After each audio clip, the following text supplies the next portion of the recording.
Smart Hashtag 3 was introduced to the Malaysian market just a few months ago with 3 variants available. The entry-level Pro variant cost 175,000 ringgit, while the model you see here is the premium variant, and this costs 215,000 ringgit. The flagship model is the Brabus, and that costs 255,000 ringgit. Some say that the Hashtag 3 can be considered the coupe SUV sister to the Hashtag 1, which was the first smart model introduced to Malaysia under the Geely Mercedes-Benz co-ownership. While we see a number of Hashtag 1s in Malaysia, we still do not see that many Hashtag 3s around, which is quite surprising because it is quite a capable EV, especially in this premium variant, which, to me at least, looks really good. In fact, even though it is styled by Mercedes-Benz, I think it looks better than any of the Mercedes EQ models. The Hashtag 3 Premium uses a single rear-mounted electric motor and puts out 272 PS and 343 Nm of torque. Acceleration from a 0 to 100 km per hour is seen off in just 5.8 seconds, while top speed is rated at 180 km per hour. That may seem quite normal in the realm of EVs, but the Hashtag 3's trump card is actually its recharging capabilities. You see, while a lot of EVs are capable of a 7 kW or 11 kW AC charging, the premium model here is capable of 22 kW AC charging. That is very important because it means that you get to juice up quicker without resorting to DC charging. The 22 kW AC charging is capable of recharging from 0 to 80% state of charge in just 3 hours. And if you need a quick recharge, the Hashtag 3's 150 kW DC charging capability will let you charge from 0 to 80% in just 30 minutes. As for battery and range, the premium model uses a 66 kWh nickel manganese battery that is capable of providing a WLTP range of 455 kilometers. This video is brought to you by Berjaya Sompo Insurance. Get Sompo Motosafe by Berjaya Sompo. The less you drive, the less you pay. It's that simple. Choose from 3 different mileage plans with affordable premiums to fit your driving needs. Perfect for those who drive occasionally. Plus, enjoy extra perks like unlimited towing, 100% special perils, and all driver coverages. Ready to drive smart and save big? Switch to Sompo Motosafe today. Head over to Berjaya Sompo Insurance and start saving now. Now that we have established that the Hashtag 3 is actually a brilliant car, the numbers speak for themselves. Let's put all of that aside and appreciate the Hashtag 3 for the brilliant car that it is. I mean, come on, when was the last time you saw a car that sported such a wonderful design and pulled off this color blue fantastically? I mean, check out those 19-inch turbine wheels, man. Those wheels speak for themselves. Some serious design over there. And I like that about the Hashtag 3. And then when you step inside here, this entire interior is, again, brilliant. I mean, of course, it's very similar to the Hashtag 1. And buyers of the Hashtag 1 will probably step in here and think, oh, it's the same. But it's not. Because you get some Mercedes-Benz elements inside here, such as the air conditioning vents, the circular air conditioning vents, which, come on guys, is typically Mercedes, isn't it? But everything else, yes, it's a bit of the Hashtag 1, which is no big deal because buyers of the Hashtag 1, well, you would probably want a hatchback design and such, but this is, as I said, a coupe-like SUV. I'm not sitting very tall, and I'm not sitting very high up, but it's the design. It could pass off as a coupe-like SUV.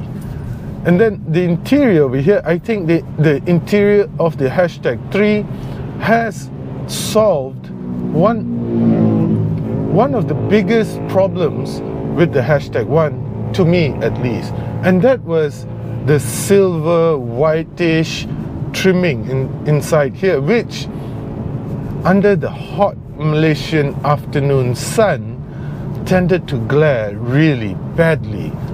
Now though, it's just this gunmetal grey. I mean, it still does tend to glare, but it has a matte-like finish instead of that polished finish.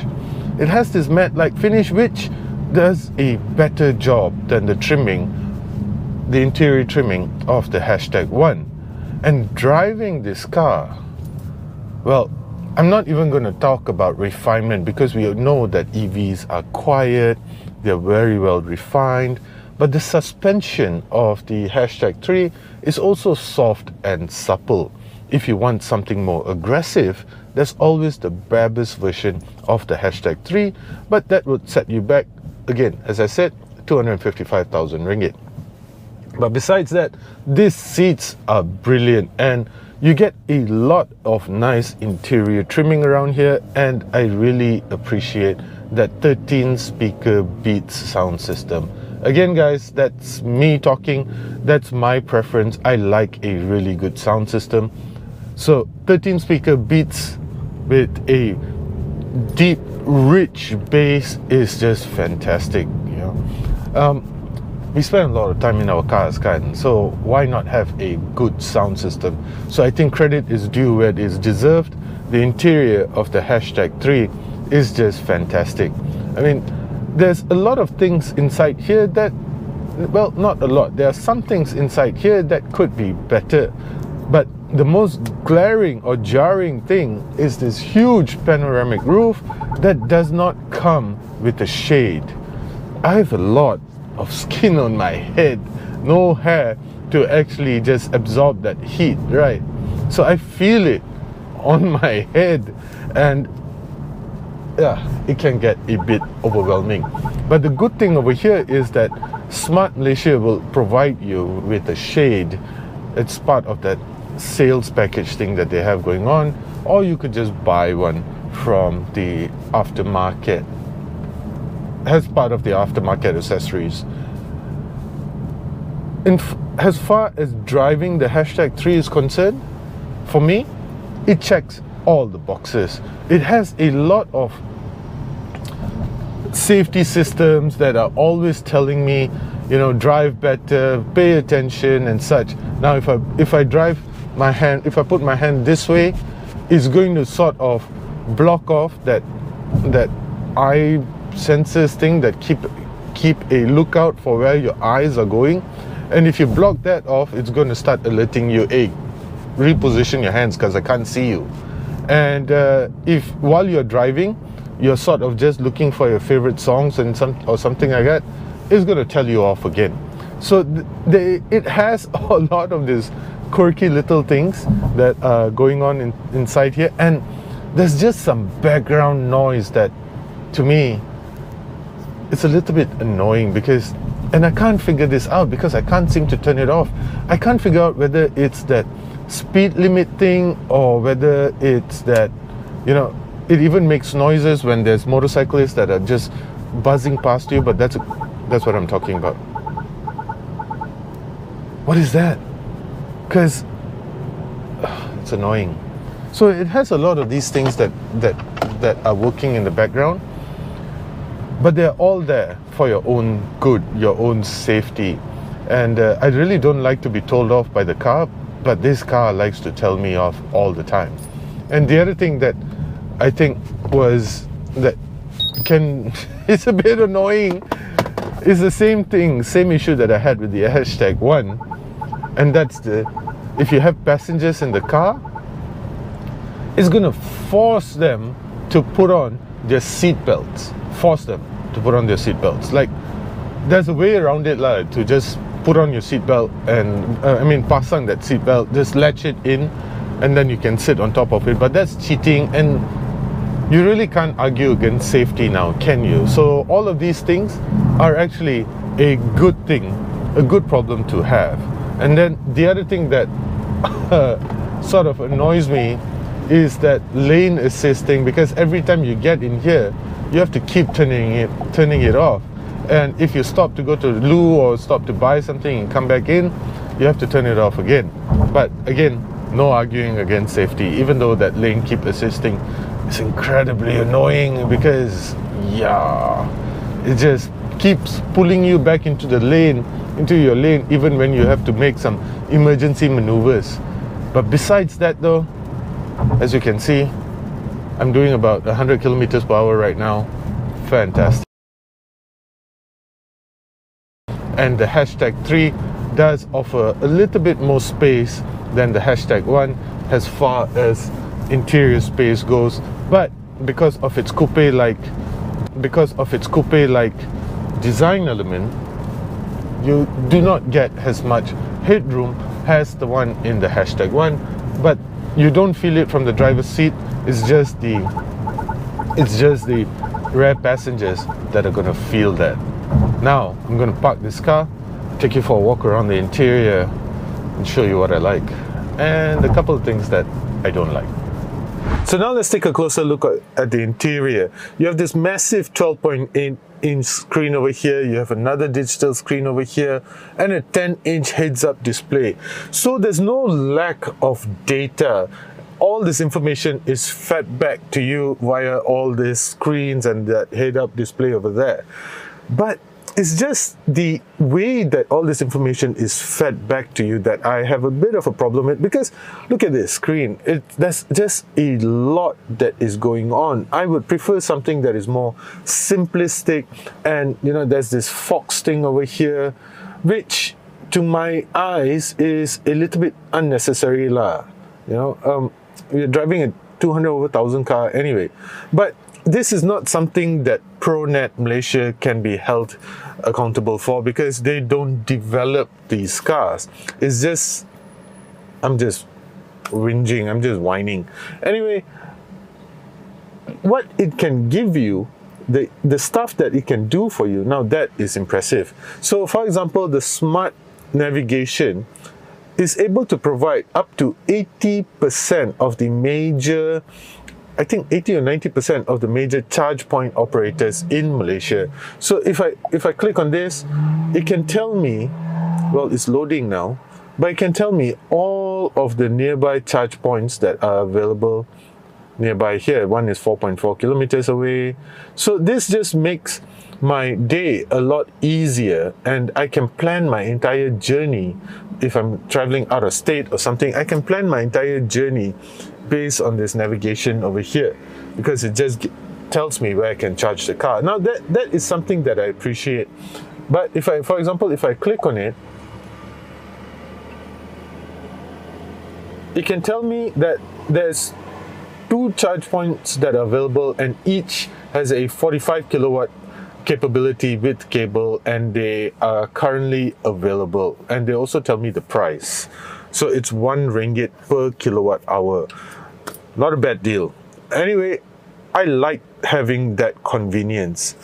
But back to the interior, it feels really good. It feels high quality. And I do believe that if Mercedes-Benz were to develop their EVs just like they helped to develop this hashtag 3 and hashtag 1, I believe they would sell a lot more cars, because it's just such a nice place to be in, and the design just wow. Anyway, check out the seats. These are just fantastic. I think they are a very nice balance between sport bucket seats as well as being comfortable. They just hold you in just the right way. I appreciate that.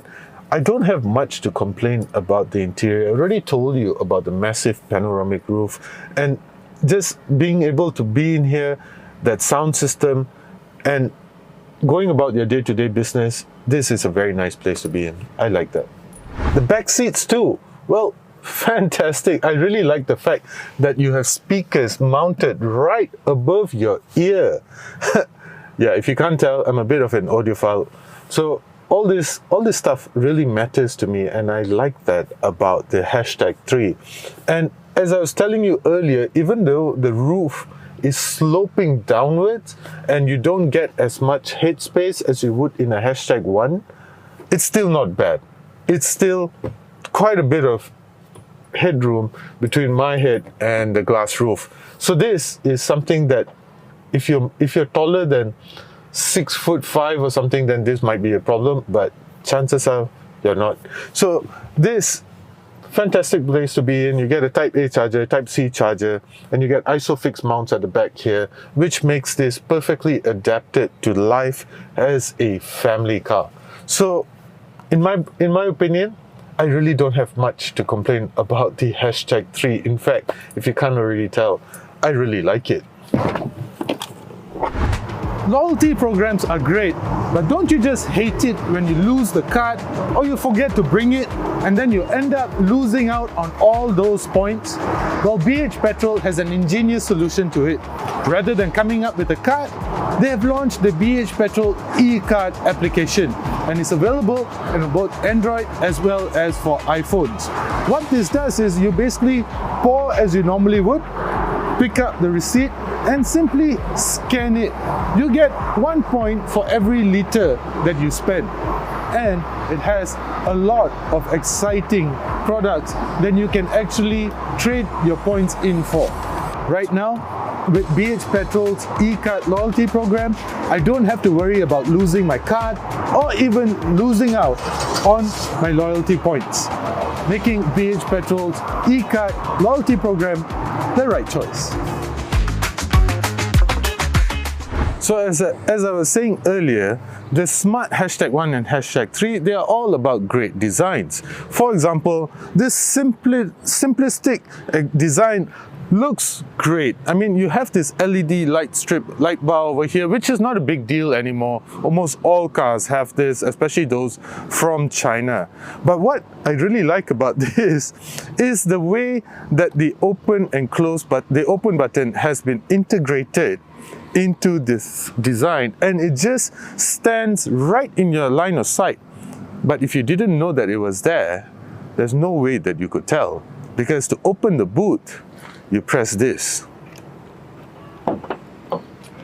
That is very clever, and that gives you access to this wonderful boot space, functional boot space, and you get this tonneau cover, retractable tonneau cover, and you get enough space for, let's say, a stroller and such. And you get more space down here to store your cables and everything else. You don't get a spare tire though, but again, with wheels that look that good, I really hope that you take care of your tires.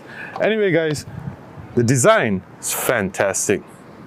And if you're wondering whether you get any storage space up ahead, yes, you do. This is a tire repair kit, and it's not much of a boot space. I doubt you can fit a very big laptop, 15 or 17-inch laptop in there, but at least it's there. It's good enough for some documents and such that probably you don't want your passengers to be looking at. So that's great. I appreciate a forward storage space frunk. Anyway guys, the smart hashtag 3 premium comes in at 215,000 ringgit, which means that compared to the competition, well, there are other cars that can probably do everything that the smart hashtag 3 can do for a lot cheaper. But the smart hashtag 3 is not just a very capable EV, it's a really good looking one as well. So to me, the smart hashtag 3 offers a perfect blend of a car that you buy with your brain as well as with your heart, because any way that you look at it, it's a good looking EV, and it's difficult to argue against a car that does not only look great, but it's also very capable as well. Let me know what you think about the smart hashtag 3 in the comment section below, and if you would go for it, let me know. Thank you for watching guys. Do consider subscribing.